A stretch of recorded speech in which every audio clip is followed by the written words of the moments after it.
Leonardo da Vinci, Vincent van Gogh, just a couple of the names that come to mind when we think of beautiful art. And of course, the aristocracy is sponsoring today's generation of talented, inspirational artists. Wrong. While the elite do keep masterful works of art hidden away in their private collections, the art they truly fawn over is not really what most would even consider art. In total celebration of all that is grotesque and repulsive, the sick individuals who run our world pay outrageous sums to collect the most disturbing art they can find. I was reading this morning on ABC News about the Sultan of Oman and other people, buying artwork, buckets of maggots. I told you they love buckets of maggots.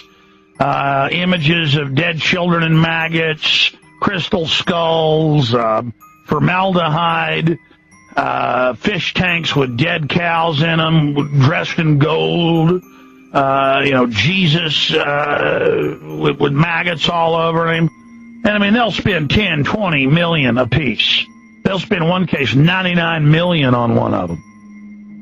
And the artists have all got names like Damien, and they'll have body modification. These little chicken-necked cowards come in there, and all the elite flutter around and buy it.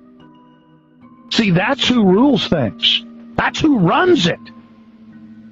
Imagine having a jar of maggots covering some rotten flesh. Or images of their favorites are dead babies covered in maggots, but because of laws, it'll be a fake baby covered in maggots. And it's just, all these elite homes, let's go to the room where it really shows who we are. And that to them, it's so beautiful. Images of demons eating babies. Images of maggots covering everything. Maggots, cans of human feces for millions of dollars a piece. And they'll tell you, they write about it. They say, well, we buy $99 million, maggot buckets because it shows our adoration for the maggots in death. It is worship of the maggots. These are, if I had to describe the New World Order, they are maggot worshipers. And I don't just say that. They really are maggot worshipers. That's their works of art. You see, this is just the front of it. The maggots, the dead kids, the golden calves covered in maggots and crap. This is what they're into. They are the rotten flesh maggot cult.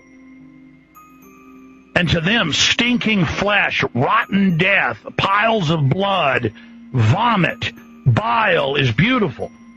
It's gorgeous to them.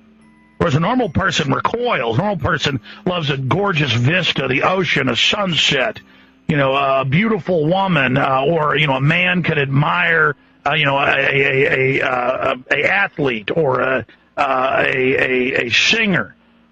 No, that's not what to them, high culture is murder, death, children begging for their lives, howls of pain.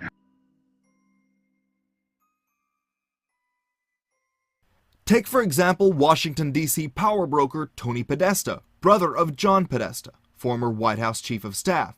His home is filled with disturbing paintings of children being stripped down and tortured. He has a golden statue known as the Arch of Agony, modeled after the posed corpses of serial killer Jeffrey Dahmer's victims. If you don't see the artistic beauty in that, you are obviously an uncultured plebeian. When a cannibal painting was found hanging in John Podesta's Clinton campaign office, his only comment? It's better to be the guy with the fork than the guy on the table. Another so-called artist admired by Tony Podesta and the like is Patricia Piccinini. This woman creates realistic sculptures of absolutely grotesque, lifelike monsters and repulsive human hybrid creatures, often depicted clutching children in disturbing poses.